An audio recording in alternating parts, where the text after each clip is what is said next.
You special. One day, everybody gonna know your name. I'm just a street kid from Augusta, Georgia. James Brown is a powerhouse talent. Hey, I'm the show. I'm gonna be the business too. Just do your thing, James. What exactly is the groove? The groove is something you feel.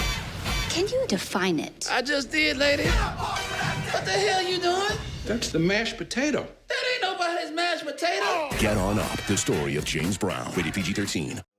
My favorite scene, it changes, but right now it's the scene where my band leaves me. The F you James Brown scene, that's...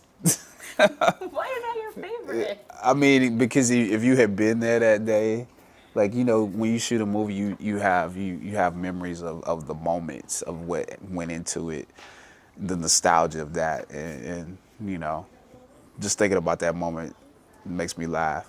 Every man in this band walked taller because they were James Brown.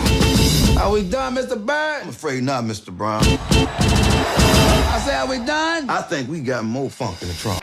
I didn't know his beginnings. I didn't know who he was when he was younger, and you know, the reform school and all that stuff. I had no idea of any of that. In just one detail, like I didn't know anything about, you know, his businesses and the James Brown food stamp, which is not in the movie, but there was such a thing. What is that? He had, you know, he was all into black people being entrepreneurs and keeping the money within the community, and so there was a James Brown food stamp. Okay. There was there was a black man on some money. So why do you think James Brown was able to transcend so many demographics and generations? I think because the groove gets in you.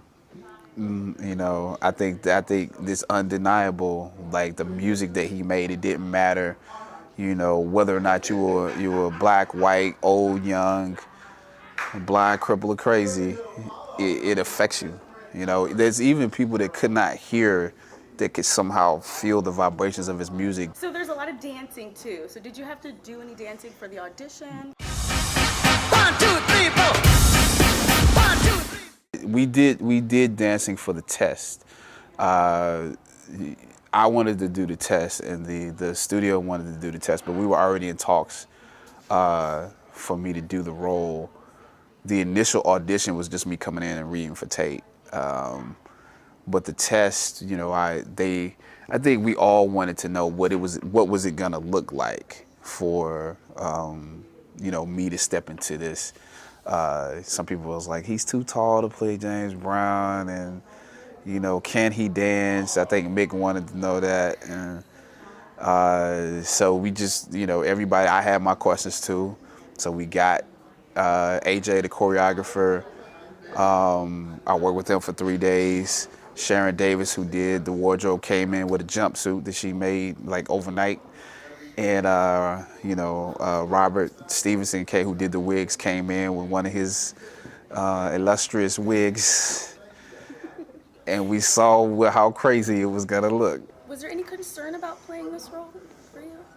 I was concerned that it wouldn't translate, you know, that and that I wouldn't be able to do it, you know, that I wouldn't be able to walk the line of his persona and his real person, and that I wouldn't be able to get over the parody that's been done, the jokes that have been done about him. So I just sort of, you know, I shied away from it because of that. What's your favorite James Brown song?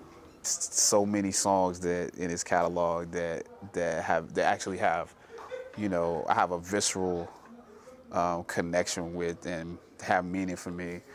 But right now, I'm on the song "Lost Someone" from his Live at the Apollo album in '62. Why? The lyrics, the passion in it. It's a ballad that people don't know. That's just amazing.